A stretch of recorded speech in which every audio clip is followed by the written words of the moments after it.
Welcome back to another reading and correcting with me, Kindar, the Tiger Writes, and Ty, the Tiger Supervisor. These are where I read a chapter from one of my stories and correct it as I go. If you want to listen to these live, it's every Tuesday morning, 8 a.m. Eastern Time on Twitch and YouTube. And if you are looking to support me, that is, on my Patreon. Today, we are doing chapter 73 of The World Which Is. Not that I've had a real orgasm, but I'm pretty sure that a thick slab of wild deer meat seared over an open flame covered in a honey pepper sauce and roasted vegetable is what it feels like. Fuck, have I missed real food over these last weeks. Not to diss on Brandon's campfire cooking, but if he doesn't want me to start complaining, he's going to have to raise his skill. Brandon's annoyed about the Minotaur, but clearly relieved I didn't kill her. It's like him and Ellen think I'm some wannabe murderer or something. The bath is also amazing, even if I have to carry the water bucket from the heater to the tub myself. The bed is actually not impressive. Don't get me wrong, it's nice sleeping on a mattress, but maybe it's because I've grown used to the ground as a mattress. To the ground. To the ground, but I had a tough time falling asleep. Breakfast was just as good as dinner. Omelette with thinly sliced meat and root vegetables and a tomatoey version of dinner's honey sauce. We're all in good spirits when we set out, and while I don't expect it's going to last, considering how things have been going, I'm going to enjoy this as long as it lasts. The trek to Indianapolis takes about a month. All things considered, it's uneventful. Maybe we're now far enough from Detroit. None of the people there know where we're at. There's a few monster attack. One on the road itself. Something the system identified as a boric. Take a pig, make it the size of a horse, give it tusks sharp enough to slice through hard leather, and a temper to rival the worst tempered person you know. I don't really know anyone bad tempered. It was a nasty fight, but we won and got a lot of meat out of it.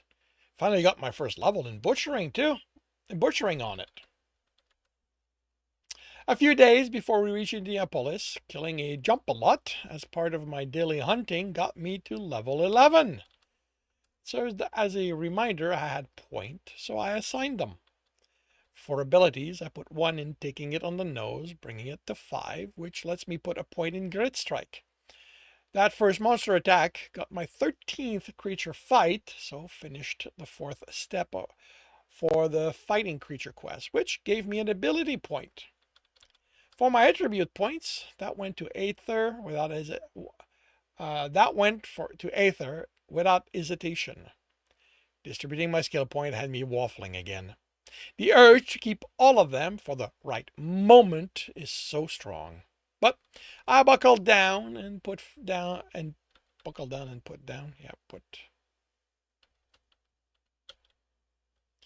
placed. And placed 5 of the 8 points I had. Letting myself keep those 3 points for emergencies is the only way I managed it. Aether training, of which I finally got my first level on this leg of the trip, got 1 of the points too. Dexterity training got... Okay, I think I must have flipped that around because this doesn't... got 1 of the points. Dexterity training got 2. Leatherworking and first aid both got 1. I cannot believe how hard doing that was, and how my relief at being done was mixed with anxiety I'd screwed up beyond redemption. Everyone I ever listened to talking about going up in level and assigning points made it sound so simple. I think too much, is what Brendan says is my problem. It's so much easier with those I'm training. I can feel my dedication to raising those skills. That way, archery, sword fighting, and shield all gained a point.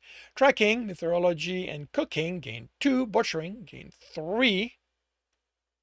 And just as Aether training, I gained my first level from reading the the book on the Appalachian, and starting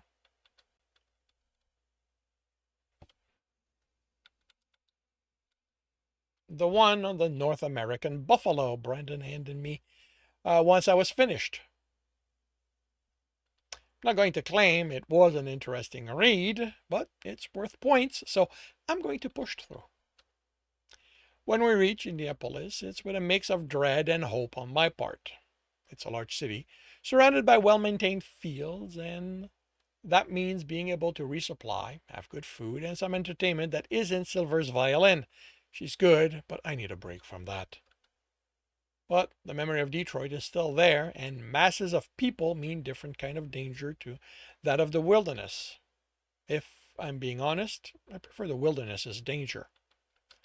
Brandon's just eager to reach the club, and we all know what he's looking forward to. Ellen looks like she might cry from joy as we walk through the city gate and are surrounded by shops. But she doesn't venture away. I fucking hope, we've all learned our lesson about venturing anywhere alone, and yes, I hope I've learned that lesson too. I will give Indianapolis this. It's a beautiful city. The roads are large with maintained trees down the center of them. The buildings are in good condition, even those that are clearly older. The people smile and nod at us in passing, and it's unreasonable it's unreasonably putting me on edge. Detroit made seeing people being nice come across as unnatural. How fucked up is that? It's past noon by the time we reach the club, and unlike Detroit or Toronto, it looks inviting.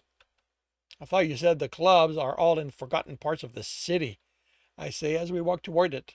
The road splits to go around the grassy area surrounding the building. There are people sitting and playing.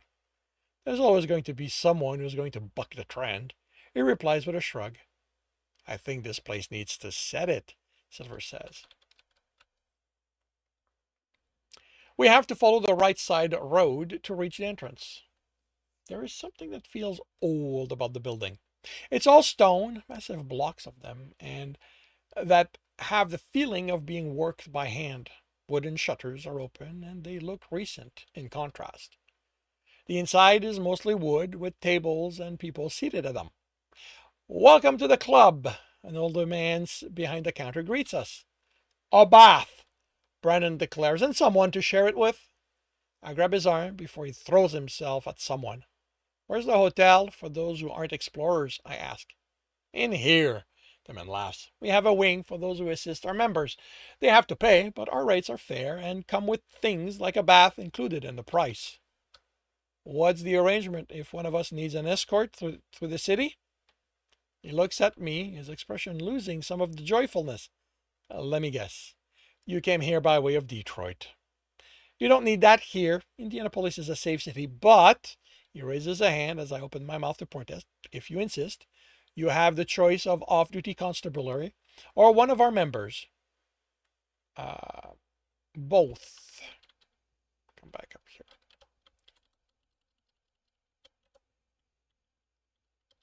Both at reasonable and monetarily only rates. We don't do that trading favor for work here. Tell myself the matter-of-fact way in which he recites all of that is because I'm not the first to come here with a paranoid mindset, but it doesn't help with not feeling like an eel at the moment. I let Brandon go, and he's at the counter. The discussion is quiet enough I don't hear, and he's through the door at the end of the bar before the three of us reach it. What do you ladies want to room together or separately? Together, Ellen answers. The baths are at the end of the floor. He hands her a key. Let the attendant know, and they'll heat the water for you. I'll be taking mine alone, I state. That's entirely your decision. He replies, then hands me a key. Your friend said he'd be rooming with you. Let's wash up, then meet here to decide on our next steps. I tell Ellen and Silver, then head to take a very much needed bath. And that concludes chapter 73. It is very short. This one's a mix of I had to spend a lot of time going through Dennis's skill. I said I wasn't going to be dealing with the spreadsheet, and what I'm realizing is that ultimately what it means is I don't want to deal with the math. I still need a lot of the information on the spreadsheet, like his skills, his inventory, even his attributes and his abilities. And I don't mind checking that, even though it is time consuming, but at least it tends to be a one time thing when I need to refer to it. But yeah, this is the end of chapter 73. If you've enjoyed this, please leave a like. If you want to know when the next chapter is going to be up, subscribe and hit the bell. If you want to read this story, it is up for free on Royal Road. If you want to support me and read ahead of Royal Road in the process, that is on my Patreon, where we are about 10 chapters ahead. And if you want to listen to these live, it's every Tuesday morning, 8 a.m. Eastern Time on Twitch. Links are in the notes, and with that, I shall wish you a good day.